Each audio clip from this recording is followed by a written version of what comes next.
j'ai commencé à travailler sur la parité et sur les questions de genre, parce que précisément au moment où la loi sur la parité est lancée, c'est-à-dire elle est mise en route en 2000 et les premières élections qui sont des élections paritaires sont les élections de 2001, on avait collectivement conscience, les gens qui travaillent sur les questions électorales, les personnes qui travaillent sur les questions de genre, que ça allait bouleverser un certain nombre de pratiques politiques et que ça allait peut-être même bouleverser les représentations du métier politique. Donc j'ai commencé à travailler collectivement avec cette idée-là en tête. Et en effet, si on regarde les choses, je dirais, d'un peu plus loin, on s'aperçoit que s'il y a bien quelque chose qui a changé dans l'espace politique en 15 ans, c'est le nombre, là je parle bien en termes de quantité, de femmes qui sont présentes dans l'ensemble des assemblées, le fait qu'il y ait une pression pour qu'il y ait des femmes au plus haut niveau. Il est très frappant de voir que là, depuis la dernière élection, on a regardé non seulement si le gouvernement était paritaire, mais on a commencé à regarder enfin si les cabinets étaient paritaires. La réponse d'ailleurs est que le gouvernement est paritaire, mais de justesse, et que les cabinets ne sont pas du tout paritaires. Bon, voilà. Mais en tout cas, ce sont des questions qui sont devenues importantes. L'idée qu'on avait en tête, quand on avait commencé à travailler collectivement, c'était de se dire ça va changer les représentations. Et en fait, on s'est aperçu très vite, et notamment c'est là-dessus que moi j'ai plus précisément travaillé, on s'est aperçu très vite qu'au contraire, les représentations des hommes et des femmes politiques ne se modernisaient pas, mais que les hommes et les femmes politiques, par, je dirais, un retour paradoxal, un espèce de retour de bâton paradoxal, étaient renvoyés à leur rôle traditionnel. C'est-à-dire que l'irruption en nombre des femmes sur la place politique a fait que d'un coup, on s'est mis à les scruter, à les décrire, beaucoup plus qu'on le faisait avant. Et on l'a fait avec les stéréotypes classiques avec lesquels on parle des femmes. Donc on a décrit leur physique. Est-ce qu'elles sont belles? Est-ce qu'elles sont laides? Est-ce qu'elles sont bien habillées? On les a décrits dans leur rôle. Est-ce qu'elles sont mères? Est-ce qu'elles ont un compagnon? Comment ça se passe avec leur compagnon?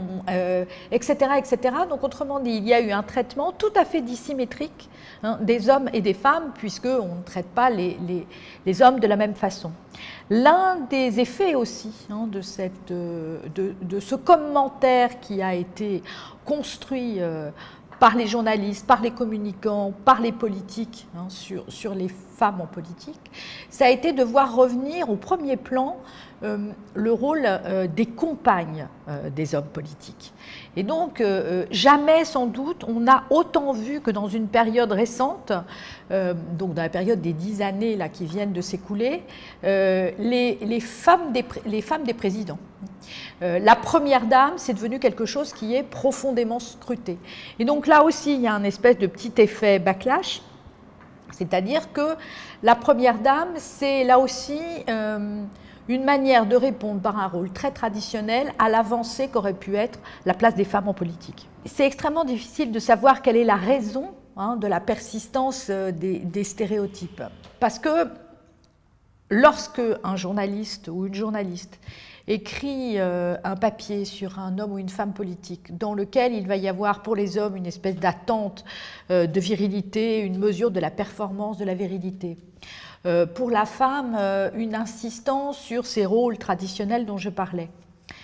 Ça vient en réalité de choses très complexes. Il y a d'abord la demande qui est celle de leur rédaction en chef, de leur chef de service.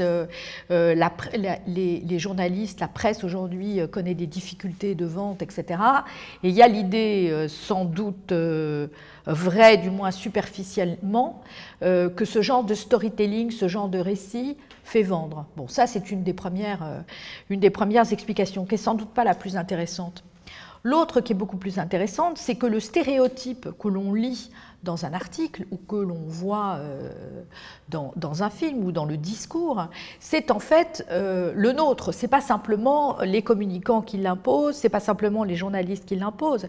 C'est-à-dire, c'est aussi toute notre socialisation qui nous pousse à vouloir que les hommes et les femmes se comportent de cette manière-là. Donc c'est quelque chose d'incorporé. Et donc dans le livre, pour moi, travailler sur les journalistes, travailler sur le papier tel qu'il est fabriqué, c'était non pas dire que la presse est responsable ou que les communicants sont responsables de ces stéréotypes, mais c'était les utiliser comme une espèce de loupe grossissante de nos propres stéréotypes à nous.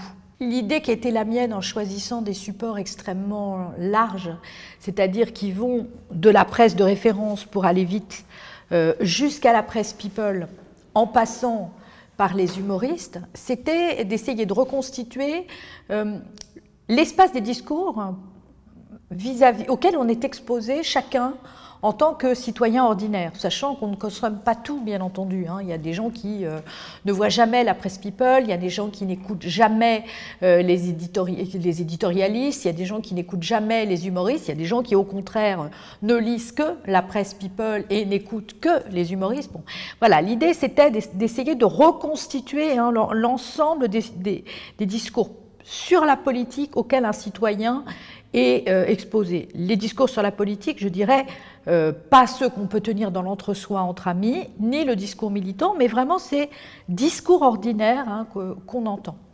Ce qui est intéressant aussi, c'est de voir que dans beaucoup de cas, il y a une véritable interpénétration de ces discours. Par exemple, si on prend le cas des humoristes, ils se trouvent insérés dans les plages d'infos des matinales, où ils se trouvent juste avant les informations ou juste après les informations sur les chaînes, les grandes chaînes, la 1, la 2, etc. Et donc, autrement dit, ils sont encapsulés, c'est très difficile de les distinguer véritablement et de distinguer leur discours. Alors, il m'intéressait aussi parce que, ces discours des humoristes, parce que je dirais là, les stéréotypes s'expriment absolument sans phare. Donc, autrement dit, ils sont encore plus révélateurs. Les stéréotypes sexuels, les stéréotypes racistes s'expriment absolument sans phare. La manière dont, par exemple, Taubira, pendant tout le quinquennat qui vient de s'écouler, a été traitée par les humoristes comme une femme à la fois laxiste et feignante, c'est évidemment une manière de la ramener à un certain nombre de stéréotypes sur les Antillais et ce genre de choses. C'est extrêmement difficile de savoir s'il y a un effet direct de ces cadrages médiatiques ou de l'accord de la presse sur la manière de décrire les hommes et les femmes politiques. Moi, j'étais partie de l'idée au départ, mon hypothèse au départ, c'est que précisément, il n'y avait pas d'effet, mais que c'était plutôt pour moi une manière de récupérer ces stéréotypes, une espèce de loupe grossissante pour voir ces stéréotypes. En pratique, à partir du moment où il y a une telle répétition et où la place pour l'écart est très faible, on peut se demander s'il n'y a pas un effet performatif. Donc d'un certain point de vue, là, ça me servait aussi à m'interroger sur l'effet de cette répétition. C'est très sensible, par exemple, lorsqu'on regarde la manière dont la presse a traité des hommes politiques, dont elle a traité par exemple du cas de François Hollande. La répétition régulière, insistante sur la cravate pas droite, la rondeur, la grosseur, etc., le fait qu'il y ait très peu de différence d'un support à l'autre entre les humoristes et la presse, par exemple magazine, a sans doute des effets, et en particulier des effets, bien entendu, qui sont les plus intéressants quand on travaille sur le genre, c'est-à-dire des effets de délégitimation.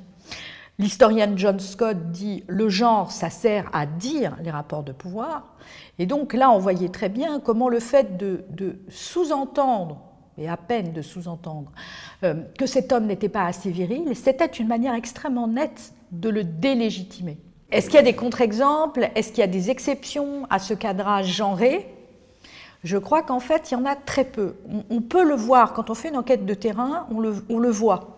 Par exemple, lorsque j'ai travaillé sur l'affaire Julie Gaillet, pour aller vite, c'est-à-dire le moment où sortent les photos de Julie Gaillet, de Julie Gaillet rentrant dans un immeuble et où on voit une autre photo avec un homme casqué qui est identifié comme le président de la République. C'est un journal People qui sort cette information. Donc, autrement dit, à partir de là, ça pose, alors que enquêtant sur la presse depuis 3-4 ans à ce moment-là, la rumeur et le nom de Julie Gaillet, je l'entendais régulièrement de la part des journalistes. Ce qui était très intéressant, c'est qu'ils ne franchissaient pas le pas.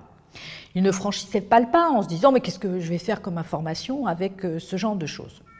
À partir du moment où Closer sort, les choses deviennent déjà un petit peu plus complexes pour eux parce qu'évidemment, ils ont une pression de leur rédaction qui est il faudrait pouvoir traiter il faudrait pouvoir traiter du sujet. C'est extrêmement difficile de traiter du sujet et donc il faut qu'il se passe quelque chose de supplémentaire pour qu'ils en traitent. La chose supplémentaire qui arrive, c'est le fait que Valérie Trierweiler est hospitalisée et que un journaliste du Parisien libéré donne l'info selon laquelle Valérie Trierweiler est hospitalisée. À partir de là, pour les chefs de service, pour les directeurs de rédaction, ça devient une information qu'il faut absolument vérifier.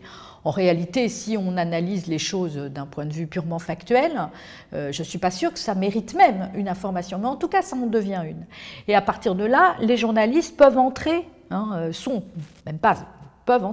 sont contraints d'entrer dans l'information. Donc du coup, c'est extrêmement difficile d'imaginer des cadrages qui dérogeraient parce qu'ils ont une pression souvent très forte de leur rédaction. En dehors de ceux qui aiment ça, parce que le fait que les journalistes parlent constamment entre eux de ce type de rumeurs, dit aussi qu'ils éprouvent un certain plaisir à en parler. Alors l'autre chose qui m'a frappée et qu'il faut peut-être insister sur laquelle il faut peut-être insister sur la question de ces cadrages, c'est ce que j'ai appelé le cadrage harlequin, c'est-à-dire le fait que l'irruption des femmes en politique a eu pour effet non plus simplement de psychologiser la manière dont on raconte la politique, mais de la sentimentaliser, mais au pire sens du terme, c'est-à-dire avec une vision de la romance, de l'eau de rose, c'est pourquoi j'ai parlé de cadrage harlequin. Et ça, on le sent très bien à partir de la campagne de Ségolène Royal de 2007, et ça va crescendo. Or, ce cadrage harlequin, il a une particularité, c'est-à-dire qu'il présente les femmes comme toujours dans l'émotion, il présente les femmes comme obéissant avant tout à des sentiments pour se lancer en politique. Par exemple, Ségolène Royal est présentée comme quelqu'un qui se lance en politique parce que son compagnon la trompe, ce qui est une manière de complètement passer sous le boisseau ses compétences politiques, son cursus, etc. Or, ce cadrage harlequin, il a une particularité, il est très intense, très intensément présent dans la presse de référence. Je dirais même les journaux qui le pratiquent avec le plus d'insistance, sous certaines plumes, c'est Le Monde et Le Nouvel Observateur. Donc, autrement dit, c'est très difficile d'échapper à ce cadrage. Alors, ce qui est intéressant dans le couple Macron, donc Brigitte et Emmanuel Macron, c'est bien évidemment la focalisation sur l'écartage. C'est-à-dire, quand l'écartage est dans ce sens, il est un écartage absolument insupportable. Et donc, autrement dit, ça suppose qu'il y a beaucoup de commentaires très, très grivois sur cet écartage. Et puis, sans doute, cet écartage est aussi le principe d'une rumeur qui court, sans qu'elle n'ait jamais été étayée ou vérifiée, mais en tout cas elle court sur l'homosexualité de Macron, c'est-à-dire que c'est tellement anormal d'un certain point de vue qu'il puisse être avec une femme qui a 25 ans de plus que lui, que donc il faut bien imaginer qu'il y a quelque chose qui ne va pas dans sa sexualité.